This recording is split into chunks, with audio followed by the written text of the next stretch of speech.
sampaikan hari ini. Nah, setelah itu gimana? Kalau sudah menentukan ya, saya pengen kontak sama calon supervisor ini. Tentu paling gampang sekarang, zaman sekarang pakai email. Nah, ini perlu ada strateginya. Ini tentu saja kalau nggak ada apanya itu yang merekomendasikan dan sebagainya, ya langsung aja di email. Diinformasikan kenapa Anda tertarik.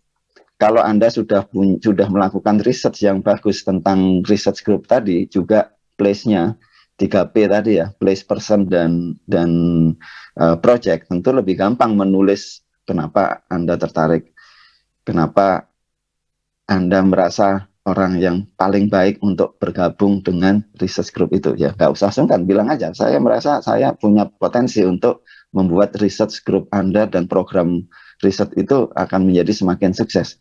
Kemudian yang ketiga, apa future aspiration? Kepingin jadi apa? Kenapa kok gabung grup ini? Untuk kedepannya tujuannya apa gitu? Itu yang penting. Kemudian cukup melampirkan CV ringkas yang menggambarkan profil research Anda ya. Kadang-kadang saya terima CV itu yang panjang hobi gitu, apa itu namanya, minat, interest, olahraga, naik gunung dan sebagainya, ya itu nggak perlu dibaca sebenarnya. Kemudian resume dan personal statement kadang-kadang lebih mengena ya. Jadi ini bisa memasukkan poin-poin yang 3 di atas ini. Future aspiration-nya apa? Alasannya kok tertarik dengan bidang riset itu apa? Itu bisa dituliskan dalam bentuk personal statement. Useful tips. Jadi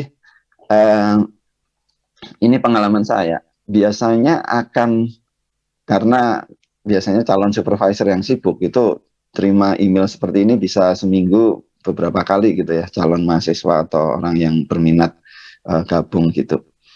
Tentu akan lebih menarik perhatian untuk dibuka dan dibalas emailnya untuk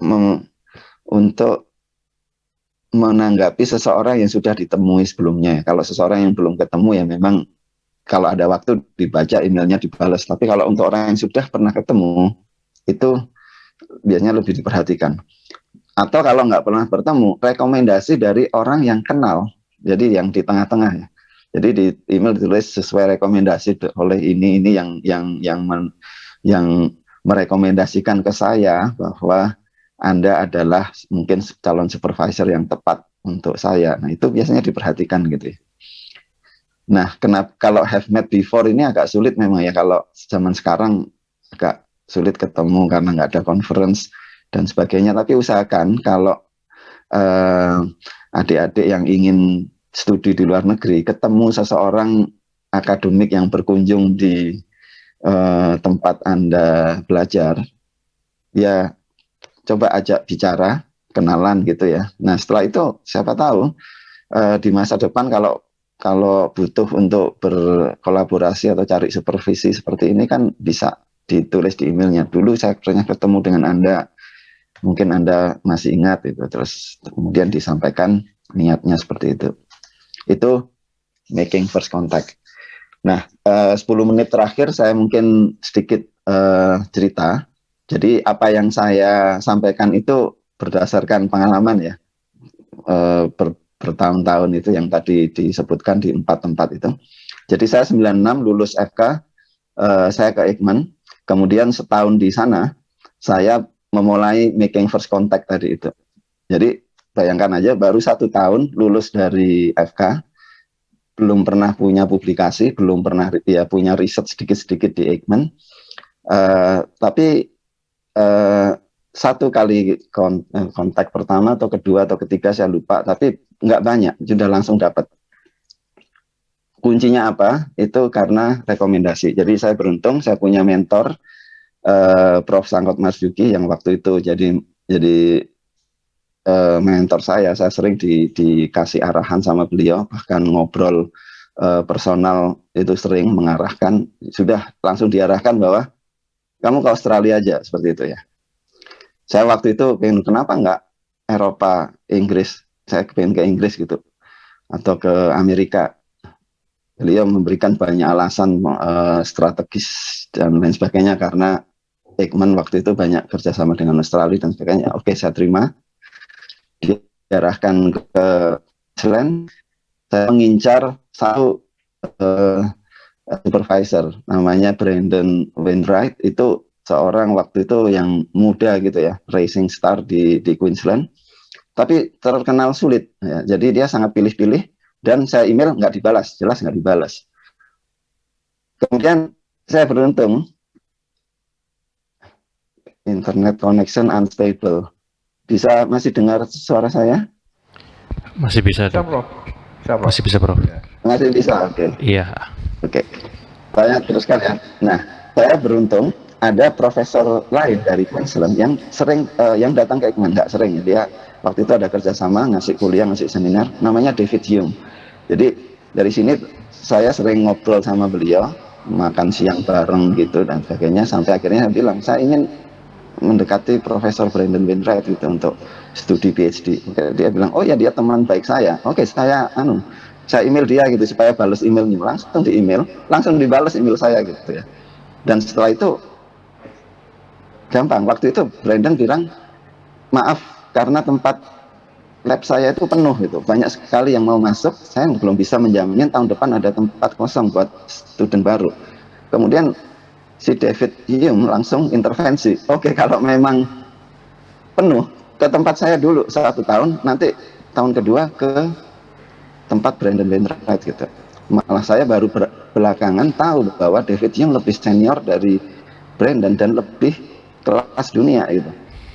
Dari situ malah dengan dengan rekomendasi beliau berdua itu bukan hanya dapat PhD tapi dapat juga scholarship saya dulu dari University of Queensland, bukan dari AusAid. Jadi rekomendasi, personal acquaintance, kenal gitu ya, dan meet personally, itu yang menjadi kunci waktu pengalaman saya sendiri dulu. Makanya saya garis bawah itu, rekomendasi penting. Mendengarkan arahan dari mentor Anda penting. Kalau bisa ketemu secara personal dengan calon supervisor atau orang yang merekomendasikan itu juga akan sangat membantu. Nah, kemudian pengalaman kedua, setelah lulus PhD, saya ditawarin postdoc sama Brandon, masih sudah postdoc di situ, tapi saya bilang saya ingin ke tempat yang lain gitu ya, inginnya ke Eropa atau Amerika. Saya melakukan 4 atau 5 kali approach di UK dan Amerika. Waktu itu sudah langsung ditawari sama profesor saya, kalau butuh apa-apa, butuh referensi, ngomong saya yang akan memberi referensi, biasanya seperti itu gitu. Atau kalau mau cari tempat yang saya rekomendasikan, ngomong aja sama saya. Waktu itu saya bilang, saya coba cari sendiri dulu. Waktu itu tujuan saya bidang ilmunya kalau nggak kardio ya onkologi, karena 2 itu ya. Kemudian dapat 2 tawaran dari 4 sampai 5 ini, yang balesin 2 sampai interview dan sampai akhirnya memberi offer. Terus saya pilih yang di UK karena saya ingin nonton bola juga ya. Jadi itu pilihan yang tidak sulit waktu itu. Yang satunya di Amerika ini kan cuman basket di sana ya, NBA gitu. Males lah saya ke UK aja. Jadi di UK ini bos saya namanya Ludwig Mises yang menjadi mentor saya selanjutnya di UK selama 8 atau 9 tahun. Belakangan waktu saya tanya beliau, kenapa dulu memilih saya jadi postdoc gitu. Padahal saya orang dari Indonesia tidak dikenal sebagai negara yang bertradisi research kuat. Waktu itu terus terang aja dia bilang banyak sekali yang melamar jadi postdoc di tempat dia. Kenapa pilih saya? Waktu itu dia bilang itu karena rekomendasi dari supervisormu, dia bilang gitu. Jadi waktu saya email Ludwig, dia bilang dia langsung nelpon Brandon Wainwright. Jadi sekali lagi itu kekuatan dari rekomendasi. Nah, itu tadi pengalaman mencari supervisor. Setelah saya 10 atau 12 tahun belakangan ini gantian pengalaman. Saya ceritakan pengalaman sebagai supervisor yang mendapat approach dari student. Jadi ini pengalaman saya selama ini dari sejak tahun 2012 saya sudah diperbolehkan mensupervisi mahasiswa PhD. Sampai sekarang saya sudah meluluskan atau ada PhD student yang 8 sebagai principal dan 5 sebagai co-supervisor, jadi 13 total. Sekarang ada 4 di lab sebagai principal dan 4 di lab yang lain sebagai co-supervisor, jadi total 20-an. Dan sangat internasional. Ada UK, Indonesia 4 orang, 3 lulus, 1 masih di lab. Ada dari Saudi Arabia, Italia, Chili, Vietnam, Nigeria, macam-macam pokoknya. Kayaknya ada dari Eropa Timur, saya lupa, Rumania dan Serbia. Dari semuanya ini tentu aja dari tadi 20-an, Indonesia 4, yang UK itu separuhnya kira-kira. Jadi semua ini sejauh ini saya rasa cukup sukses ya. Risetnya sukses, supervisinya sukses, nggak ada yang gagal. Semuanya sejauh ini lulus. Dari 4 orang Indonesia ini 3 sudah lulus, 1 sekarang jadi wakil rektor di salah satu universitas di Jakarta, yang 2 malah jadi postdoc di UK. Jadi mereka sukses semua. Yang 1 masih tahun ketiga sekarang. Bagaimana dulu seperti itu? Bagaimana ceritanya student-student ini masuk ke lab saya? Jadi ada 3 jalur sebenarnya. Kalau yang dari UK biasanya sudah ada fundingnya. Jadi di sini banyak skema-skema di mana PhD student sudah mendapat beasiswa, kemudian mereka meng-approach supervisor. Dan ini sudah gampang ya, kalau sudah bawa dana sendiri ya sudah. Biasanya kita cuma lihat kenapa semuanya oke, ya sudah terima, masuk lab, join the group.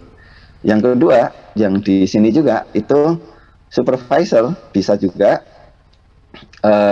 ada skema punya funding, kemudian cari student, dan itu di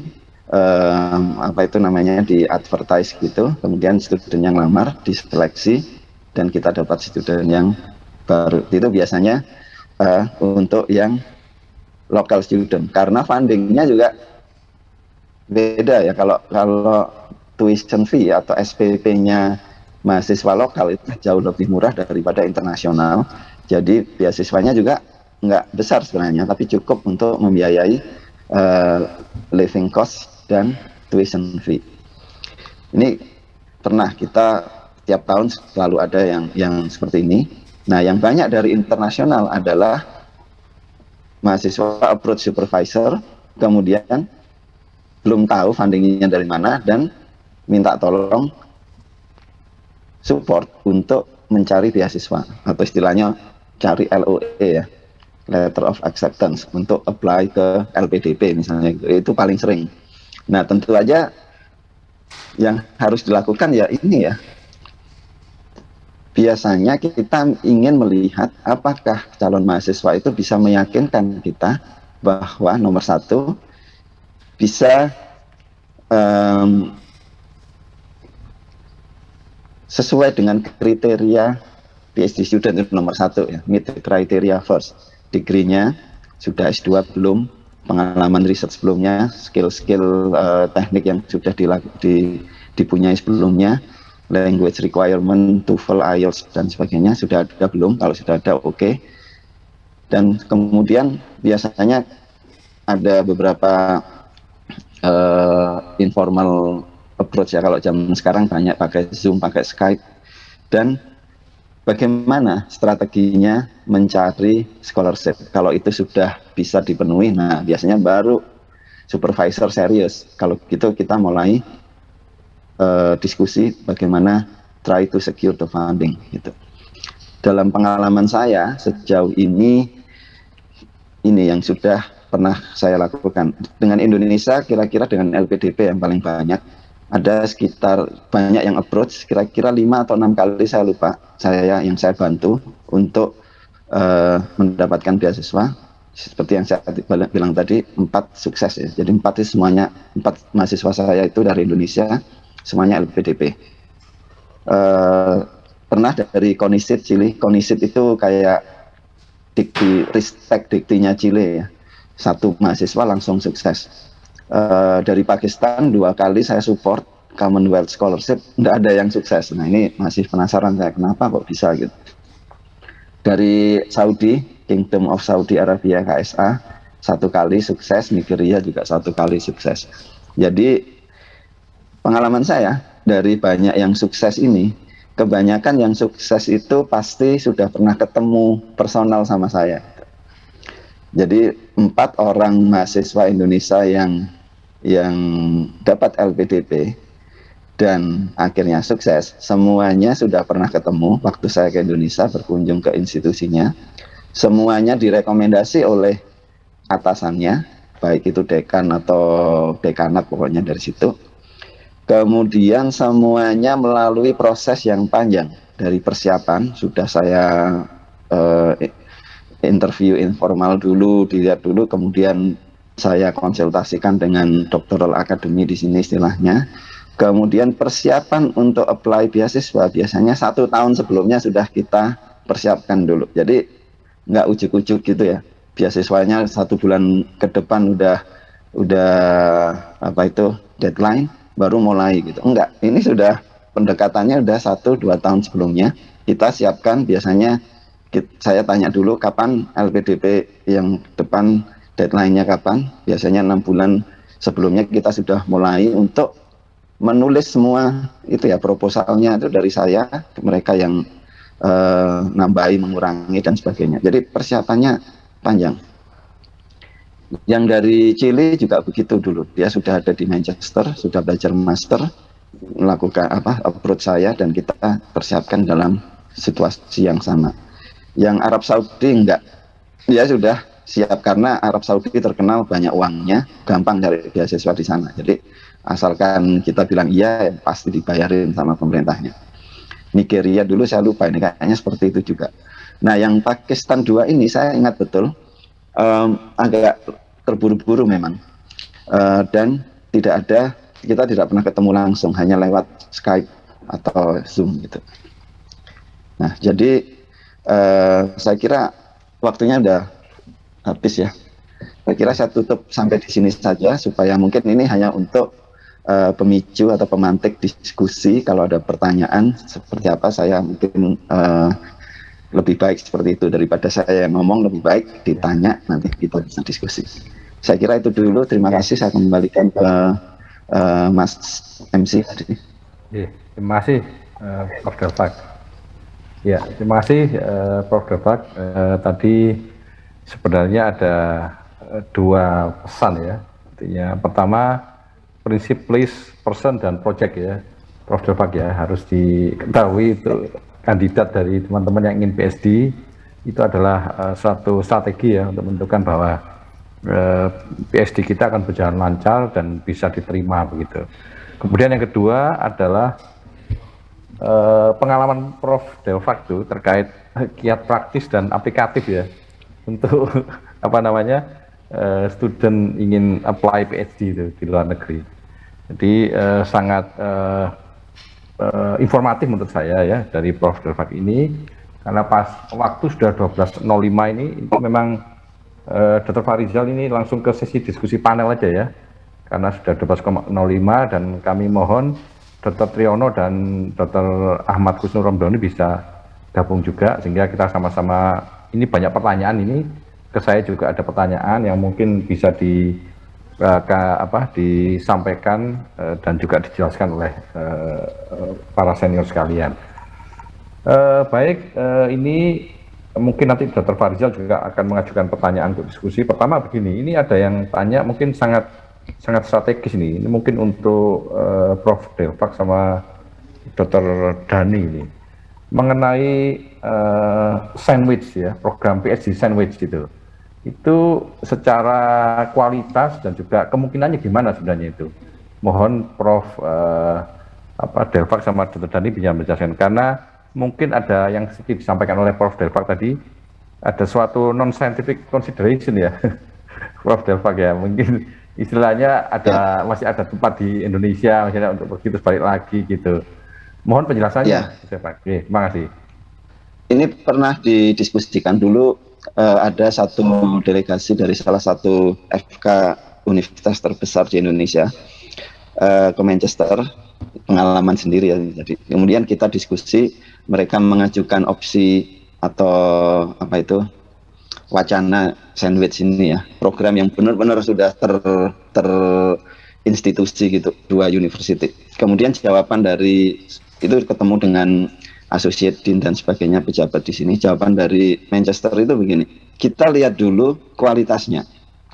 Ada dua pilihan. Kalau di yang luar negeri, ini saya kasih contohnya ya. Manchester bilang begini, kalau di Manchester itu hanya sebagai 1 atau 2 tahun tempat untuk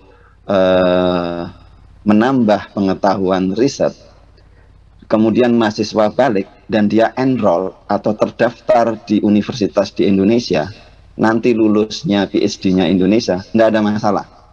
Asalkan waktu dia datang ke Manchester menyelesaikan administrasi, ada fee-nya dan tertentu, kemudian supervisornya mau membimbing, mau menambah masukan-masukan, dan dia balik ke Indonesia lagi, lulus sebagai lulusan Universitas Indonesia, oke, enggak masalah.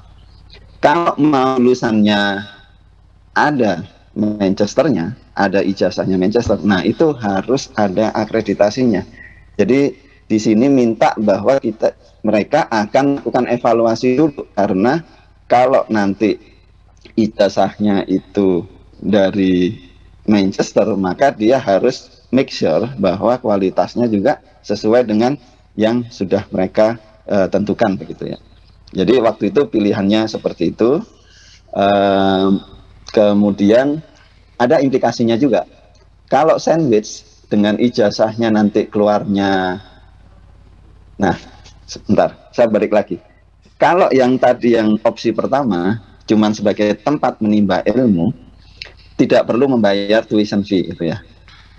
Tapi kalau mau sandwich dengan ijazahnya Manchester, selain tadi Manchesternya masih mau melakukan akreditasi dulu, konsekuensi kedua adalah membayar tuition fee penuh, yang jumlahnya tentu sangat mahal ya. Jadi waktu itu saya juga bilang ya, kayaknya offernya tawarannya nggak terlalu menarik gitu ya. Kalau bayarnya segitu, hanya separuh waktu dihabiskan di luar negeri, ilmunya nggak penuh, nggak full, ya kayaknya nggak worth it gitulah dengan uang yang dikeluarkan. Dan kayaknya programnya akhirnya nggak jalan. Oh gitu Prof ya. Okay. Mungkin Dr. Dhani nih, gimana mengenai PhD Sandwich Program ini, Dr. Dhani? Ini ada staf nih, Dr. Delfitri dari Mata ini tanya ini. Ya, Dr. Dhani ya. matur nuwun. Kalau untuk sandwich yang kita rencanakan dengan OITA, itu kita menyebutnya joint degree, Dr. Asra. Jadi nanti para S3 itu akan masuk di FK UNER, kemudian mereka akan melaksanakan sebagian risetnya di OITA, kemudian setelah itu balik lagi ke FK UNER.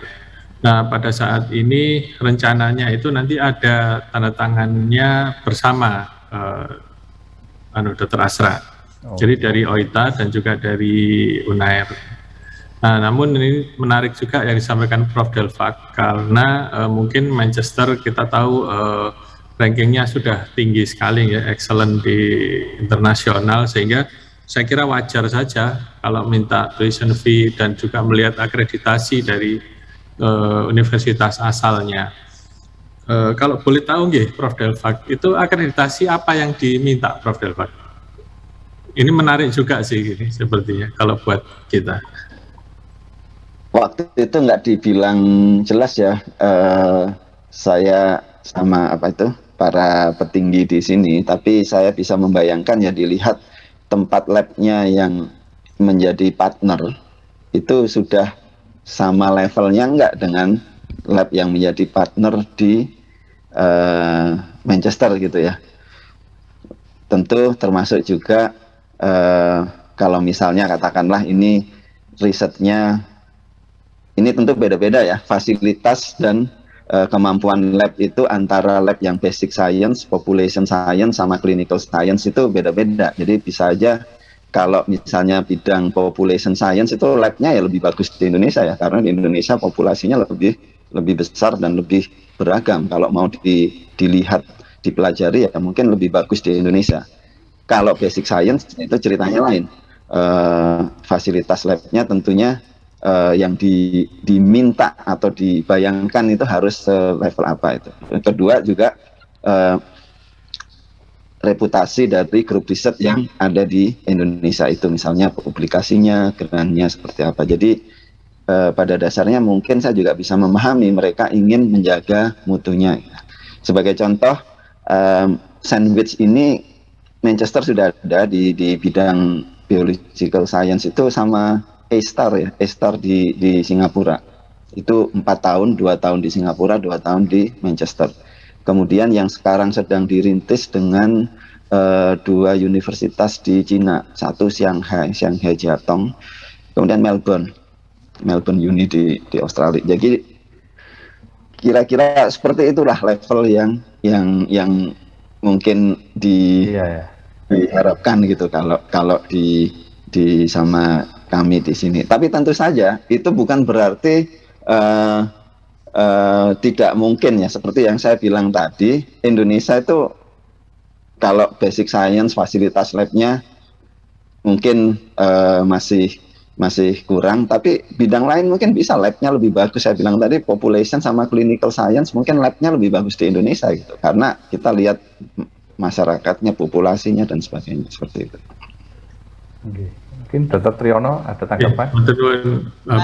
Masih. Delvac, masih ingat ya dulu waktu di Eijkman itu Pak Sangkoto mengembangkan di Queensland graduate certificate dengan Queensland ya, masih ingat ya?